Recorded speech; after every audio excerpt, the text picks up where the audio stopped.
Hey there guys, what's up? What's going on? It is Movie Review Mike 18 here, back for another video, guys. I know it's been like movie review after movie review after movie review, but I'm on a roll. I'm going to try to keep getting as many to you as possible. And in this video, guys, I am going to be reviewing First Man. That's right, guys. First Man is Damien Chazelle's newest film.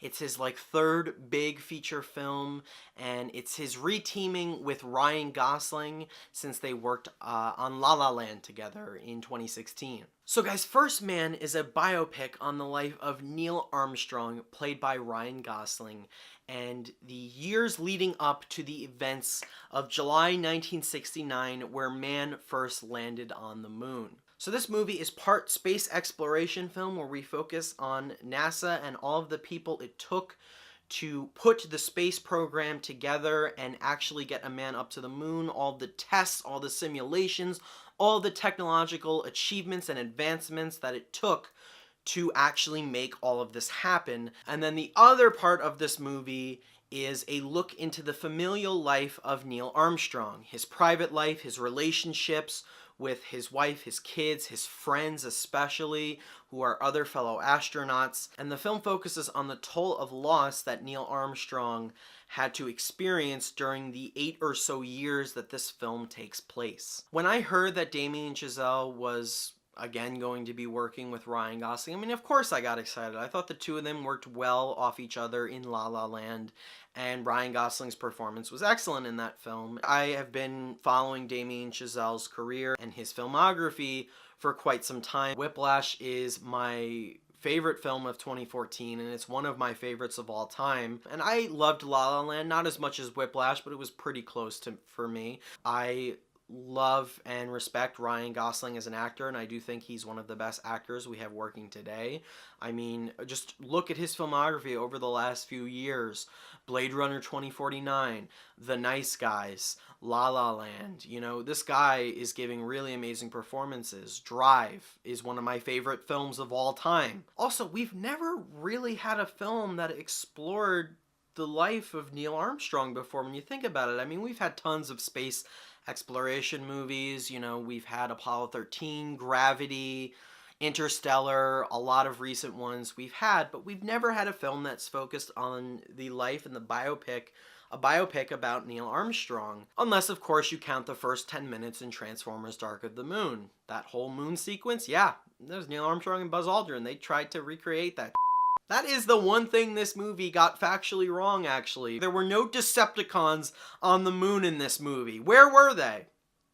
Who knows? First Man is an incredibly harrowing, exciting, and exhilarating film that I was actually really surprised by. This is a really intricate look into not only the American perspective of the space race and the fact that everybody was trying to get a man up to the moon, whether it was the Soviets or America, everybody was trying to do it first. The big feat to accomplish was getting a man to land on the moon, and the film addressed that quite well. But this movie is a really heartfelt and sometimes depressing look into the life of Neil Armstrong, into his family life, into his life and his relationships with other people, other astronauts, people who become his close friends, and the sort of toll that this space race takes on their lives, specifically his. Make no mistake, guys, this film is a straightforward drama focusing on Neil Armstrong's life. Of course, the space race is there. There are scenes where characters are sent into space,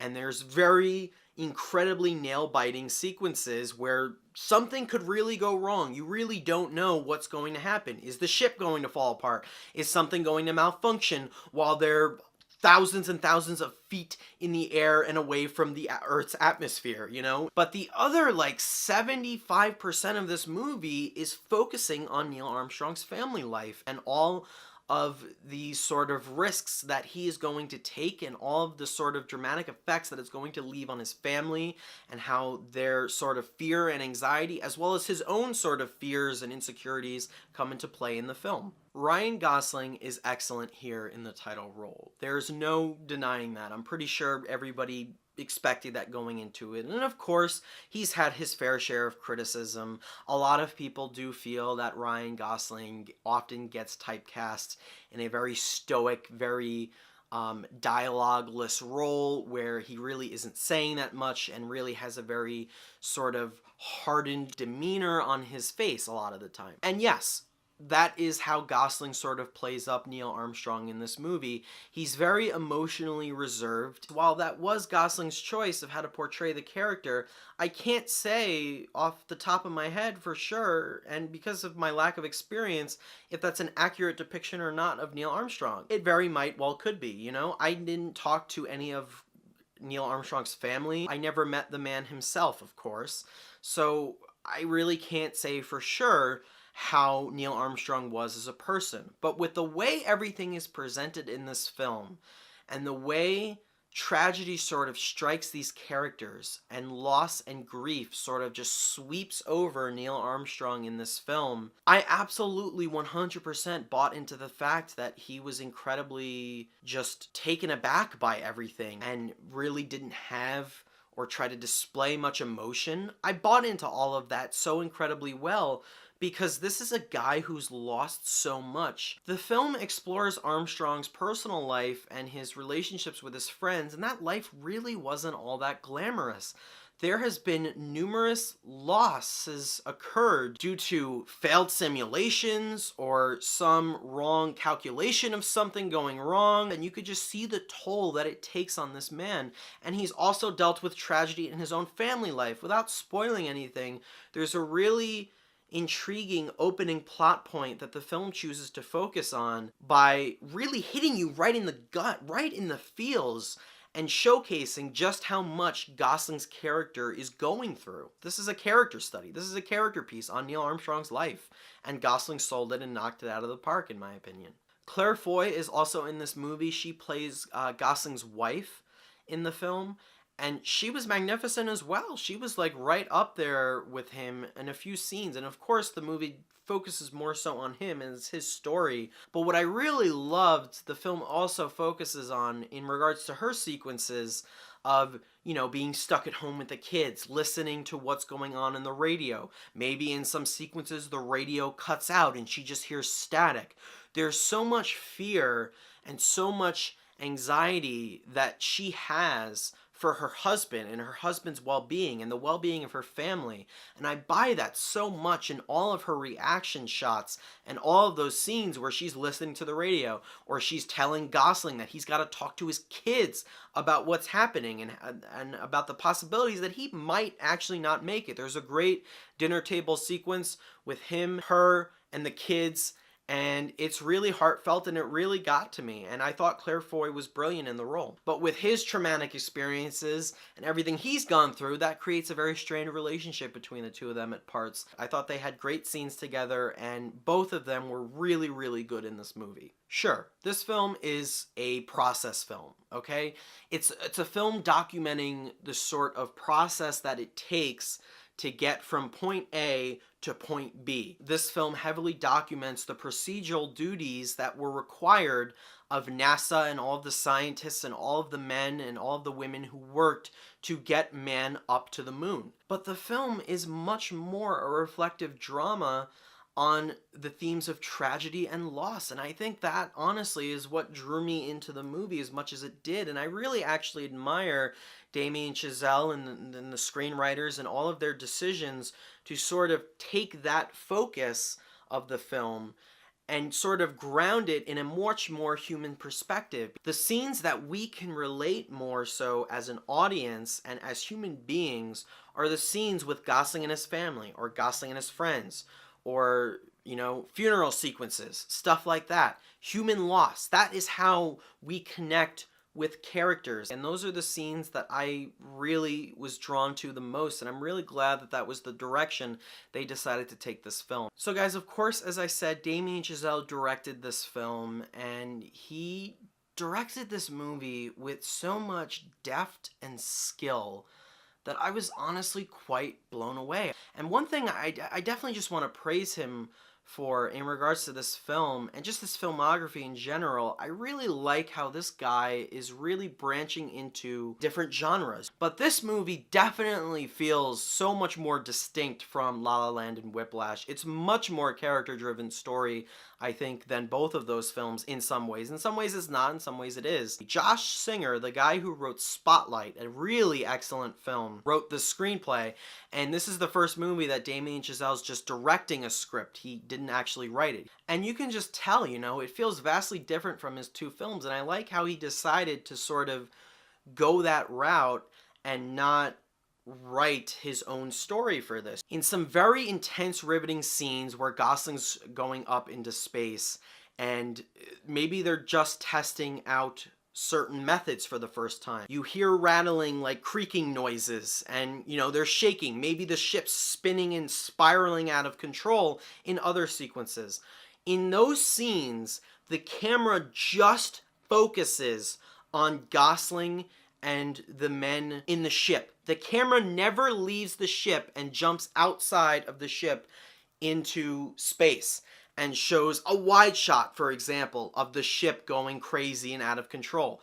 We are kept in the perspective of the characters by having the camera stay within the ship. There's one sequence in particular halfway through this movie that almost took my breath away. I was really blown away by it. Also, those scenes felt so claustrophobic and so uncomfortable because you just don't know what's going to happen. You don't know what's going to go wrong. And it was even further elevated by sound. The use of sound in the movie is really, really good. When they're inside the ship and you hear the rattling and things moving around, and you hear blinking and beeping of the control panel or whatever, or radio, static or whatever it is. Hats off to the visual effects team for everything that they managed to pull off in the space sequences. Everything looked magnificently real and authentic in this film. I don't know what the moon looks like. I don't know what it feels like to be there, but my goodness, does it feel like they actually were there in some sequences. I also really love some of the cinematography choices that Chazelle's DP and him had decided to make. They chose to shoot this movie on 35mm film, which really added so much like grain and like so much like a feeling of like dirtiness to it, and the way they chose to shoot a lot of the scenes handheld also really elevated a lot of the tension in some of the scenes and a lot of the uneasiness that the characters are sort of feeling. And of course, the moon landing sequence is amazing. It's great, guys. It feels so real. That's my best bit of praise I can give that sequence. It adds beats of tension, beat after beat after beat, and while we all know that they are going to get on the moon, that there's no spoiler, okay? Yes, man was on the moon, guys. No I really didn't have a ton of issues with this movie, guys, in all honesty. I had quite a blast with it. If I was to complain about anything in this film, I will say it's about 10 to 15 minutes too long, in my opinion. Every other sequence with NASA or some of the harrowing ship sequences, in my opinion, could have been shortened just a tad bit, just to bring the runtime down a little bit. All in all, this is a truly exhilarating film with amazing performances, excellently skilled direction from Damien Chazelle, one of the best directed films of the year for sure. Excellent cinematography, excellent screenwriting and dialogue, and an excellent ending. There is one sequence on the moon, guys, I'm not going to spoil it, but I didn't see it coming. It's a beautiful character moment. It's a beautiful resolution to the character arc of Neil Armstrong. In the end, I am going to give First Man a solid grade of a 4 out of 5 stars, or a grade of an A-. What did you guys think of First Man? I'm going to leave it up to you. Let me know in the comments below. I'm sure most of you guys have already seen this film. Did you guys enjoy it? Is it your favorite film from Damien Chazelle? Where do you rank this with his other movies? Where do you rank it in regards to Ryan Gosling's performance? Let me know about all of that down below in the comments, guys. And as always, thank you guys so much for watching my review. I really appreciate it. I'll catch you guys in the next video, alright? Take care.